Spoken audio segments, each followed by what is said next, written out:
Welcome to Joe's maths gallery. இப்போ நம்ம 10th standard maths ட்ரிக்னாமெட்ரிக்கில் யூஸ் பண்ணக்கூடிய வெரி இம்பார்ட்டன்ட் சம் என்னன்னு சொல்லி பார்க்கலாம். The value of tan 1 degree, tan 2 degree, tan 3 degree up to tan 89 degree is. So இதோட வேல்யூ என்னன்னு சொல்லி ஃபைண்ட் பண்ணணும். இதை சால்வ் பண்ணுறதுக்கு முன்னாடி நமக்கு tan யூஸ் பண்ணி எழுதக்கூடிய ஃபார்முலா எழுதிக்கலாம். 1/tan theta equal to cot theta. இது நமக்கு தெரிஞ்ச ரெசிப்ரோக்கல் ஃபார்முலா தான். Again next one, tan 90 minus theta cot theta. So இந்த ரெண்டு ஃபார்முலாவும் தெரிஞ்ச ஃபார்முலா தான். இதை தான் நம்ம அப்ளை பண்ண போகிறோம். ஃபர்ஸ்ட் இந்த கிவன் கொஸ்டின்லேருந்து நான் ஃபஸ்ட்டு tan 1 டிகிரியும் லாஸ்ட்டில் இருக்கிற tan 89 டிகிரியும் செலக்ட் பண்ணியிருக்கேன். tan 1 டிகிரி அப்படியே செலக்டிவாக இருக்கும். tan 1 டிகிரி tan 89 மட்டும் நான் எப்படி எழுதிக்க போகிறேன் அப்படின்னு சொன்னால் 90 minus 1 தானே 89. 90லேருந்து 1 சப்ராக்ட் பண்ணால் 89. ஸோ இதை சப்ராக்ட் பண்ணி எழுதுகிறேன். tan 90 minus theta வேல்யூ என்னன்னு சொன்னேன், cot theta. ஸோ இந்த பிளேஸில் நெக்ஸ்ட் ஸ்டெப்பில் cot 1 டிகிரின்னு எழுதிக்கலாம். இந்த tan 1 டிகிரி எப்படி மாறிடும், 1/cotன்னு எழுதிக்கலாம். ஏன்னா 1/tan theta cot theta தானே. ஸோ இந்த ஃபார்மில் யூஸ் பண்ணி நம்ம இதை tan 1/cotன்னு எழுதிக்கலாம். cot 1 degree, cot 1 degree, cot 1 degree cancel ஆகிடும். So our answer is 1. So first one complete ஆகிடுச்சு. இப்போ செகண்ட் ஒன் செலக்ட் பண்ண போகிறேன். செகண்ட் ஒன் என்னென்னா tan 2 டிகிரி, 89க்கு முன்னாடி என்ன நம்பர் இருந்திருக்கும், 88. ஸோ அதோட சேர்த்து tan 88 டிகிரியும் செலக்ட் பண்ணுறேன். இந்த tan 2 டிகிரி அப்படியே சைலண்ட்டாக இருக்கும். tan 88 சேஞ்ச் பண்ண போகிறேன்.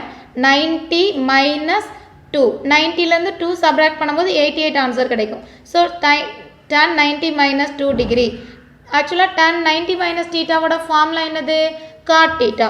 அப்போ இந்த பிளேஸில் cot எழுதி 2 டிகிரின்னு எழுதிக்கலாம். tan எப்படி எழுதிக்கலாம், 1/cotன்னு காப்பி பண்ணிக்கலாம். இப்போ cot கேன்சல் ஆகிடும். So our answer is 1. Cancel பண்ணியாச்சுன்னா ரிமைனிங் 1 தான் இருக்கும். இப்படி நம்ம எத்தனை டேர்ம் வரைக்கும் எழுத முடியும், 1 இங்கே 89, 2 88, 3 87. அப்படி எழுதும்போது இது ரெண்டுமே இங்கே ஈவன் நம்பர், இங்கே ஆட் நம்பர் இருக்கும்போது இங்கே ஆட் நம்பர், இங்கே ஈவன் நம்பர் இருக்கும்போது இங்கே ஈவன் நம்பர், இந்த மாதிரி எழுதிட்டே வருவோம்.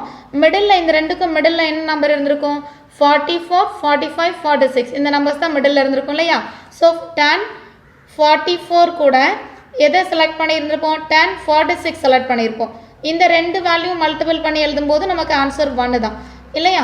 இப்படி நமக்கு 25 டேர்ம்ஸ் இருக்கும். எப்படின்னா 89 அப்படின்றது 89ல் 1 சப்ராக்ட் பண்ணும்போது 88 டேர்ம், 88 டேர்மை பாதியாக டிவைட் பண்ணும்போது 44 டேர்ம். ஸோ டோட்டலாக நமக்கு மிடில் 44 டேர்ம்ஸ் இருந்திருக்கும் பேர் வேல்யூஸ். அந்த 1 சப்ராக்ட் பண்ணோம் இல்லையா, அந்த சப்ராக்ட் பண்ண அந்த வேல்யூ என்னவாக இருக்குன்னா tan 45 degree. So tan 45 degree மட்டும் மிடில் பேர் இல்லாமல் இருந்திருக்கும். ஓகே, நான் இப்போ இந்த கொஸ்டின் எழுதிக்கிறேன். tan 1 degree, tan 2 degree, tan 3 degree up to tan 89 degree. இப்போ தான் நம்ம சம் செய்கிறதுக்கே ஸ்டார்ட் பண்ணுறோம். tan 1 டிகிரி அந்த லாஸ்ட்டில் இருக்க tan 89 டிகிரி ஜாயின் பண்ணி நியர்பையில் எழுதிக்கலாம். tan 2 degree, tan 88 degree join பண்ணி எழுதிக்கலாம். அப்படி போகும்போது ஃபைனலாக நம்ம என்ன எழுதியிருப்போம், tan 44 degree, tan 46 degree. Middle உள்ள எது மட்டும் எழுதியிருக்க மாட்டோம், tan 45 டிகிரி மட்டும் நம்ம எழுதியிருக்க மாட்டோம். இந்த ரெண்டுக்கும் நமக்கு ஆன்சர் தெரியும். இங்கே ஆல்ரெடி ஃபைண்ட் பண்ணியிருக்கோம் 1. இந்த ரெண்டுக்குமே நமக்கு ஆன்சர் தெரியும். That value also 1. Up to 44 terms நமக்கு என்ன வந்திருக்கும், 111 வந்திருக்கும். இந்த பிளேஸ்லையும் வேல்யூ 1 அண்ட் tan 45 டிகிரி.